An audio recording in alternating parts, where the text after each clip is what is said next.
Hey everyone, Greg with Drifter Journey, back with another further customs video. I'm going to go over the most commonly asked questions we get and tell you how to get a discount on one of these.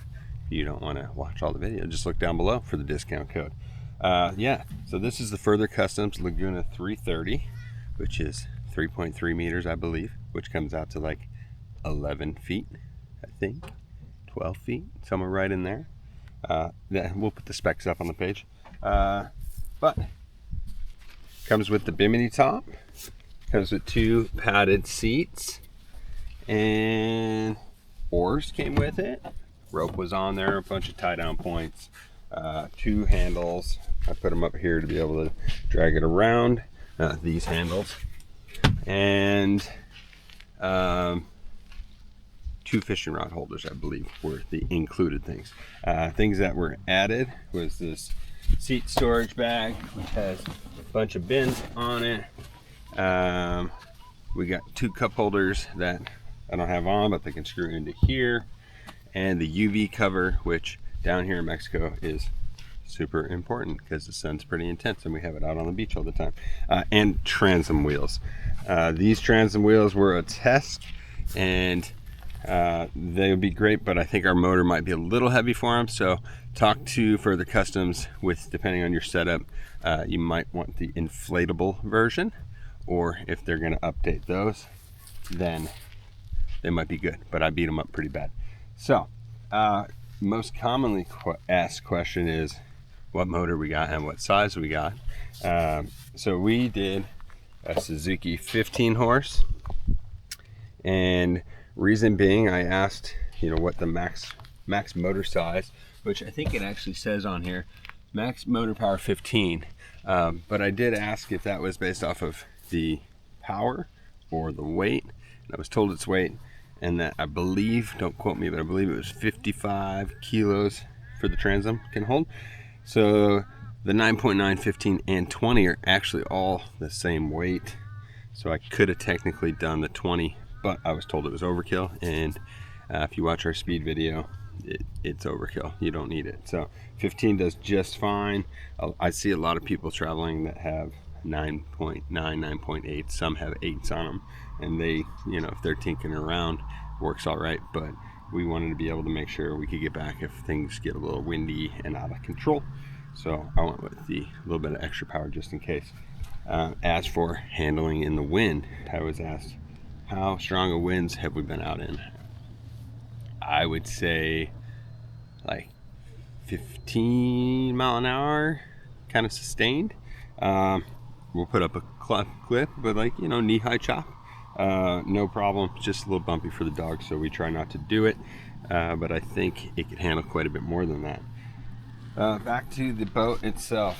It's thermal welded for the pontoons, I guess you would call them. They're 2 chambers each, so you got 4 chambers there, and then you have the inflated floor, so 5 inflatable chambers. So if something went wrong and maybe you lose one, I think you're still going to float, so you don't have a problem there. They're thermal welded, which is the superior technology from what I've read.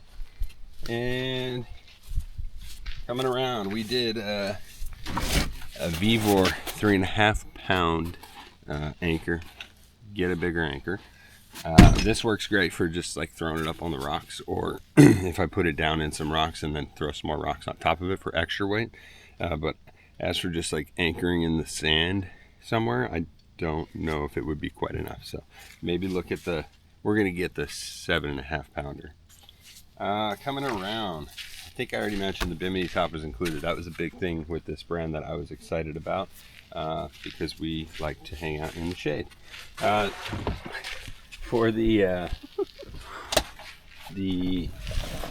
storage bag, we got asked, what are we putting in the storage bag? So we're putting our spare parts, toolkit. We have the owner's manual for the motor in here. We put our car keys in here, phones. What else? And then in the big bag, we have patch kit, emergency flare LEDs, fire extinguisher, and the baler bucket, just in case we need to bail some water out. But you shouldn't need to bail water out, because back here you have 2 drain plugs that you can slide up, and when you're cruising slow, it pushes the water out and it goes out the back. So that is, water hasn't been an issue. We also got asked what size fuel tank. So the Suzuki that we got here, which we bought from Online Outboards, and we did not get a deal with them. I tried to work a deal, but they had the best price and they shipped it straight to my house. And this was a clearance model, had a great price, so if they still have them, check it out. But this one came with a 3-gallon fuel tank, which we've done like 8-mile loops several times. And when I come back and I look at it, and I'm just like, we didn't use any gas. So, I mean, this whole trip, we've had the boat out, I don't know, 20 times plus, and probably gone through 5 gallons of fuel total. So, I always keep 5.5 gallons plus this, if I need to, 8 gallons total with me, but it should go quite far.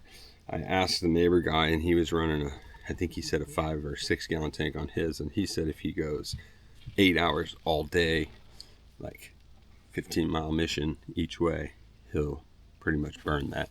But we've only been doing 8 miles and not going for 8 hours. So I'm gonna have my camera person chime in for a minute. Was there anything else I forgot so far? Engine, fuel capacity. How easy and hard is the engine to put on? And to start. You can talk about that. And to start. The outboard weighs 95 pounds. It's an awkward 95 pounds. But I can do it by myself if needed. But having a helper makes it easier. So we're bringing it from the truck.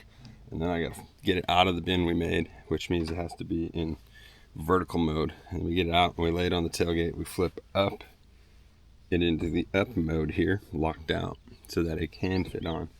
And then set it down on there. Once it's on there, you can just get a light tension and get it lined up. So just awkward weight. If you can pick up 95 awkward pounds with this size, you should be okay. But 2 people makes it easier. What was the second part of that? How easy is it to start? Because we have the manual start. We got the manual start because I didn't want to have a battery. It's like a 1-pole start every time, but just pull until there's some tension and then give it a solid pull. And it's been, single pole start basically. And I'm checking to see what other questions. Oh, how easy is it to land? So we have been pulling up to shore with it. We've been pulling up sandy shore, rocky shores, and anywhere basically, shallow sections. I think it's pretty simple. So we just cruise in, depending on the tide here. This is probably the most risky because you can get really shallow. Cruise in with a little bit of speed. When I get close, I throttle down. I kick it up 1 notch so that the propeller is just barely underwater. And just keep cruising in slow. And then when I feel like I got the right momentum and I'm getting too shallow, I put in neutral, kill it, pull it up, and just keep coasting in. And then either Jess will walk off the front and stop us. We either run into shore if it's sand and just stop ourselves, or I can run up if I happen to be in a wetsuit and just run past and get it set up. So I find sitting on the nose, since it has such a low entry point here, when you're sitting on the nose, you can just wait there and put your feet down on whatever you need to put them down on, stop it, and then get the anchor set up. I think that's a majority of the questions we get about it. I'll add another clip if I think of more. But like I said, there's a discount code down in the description.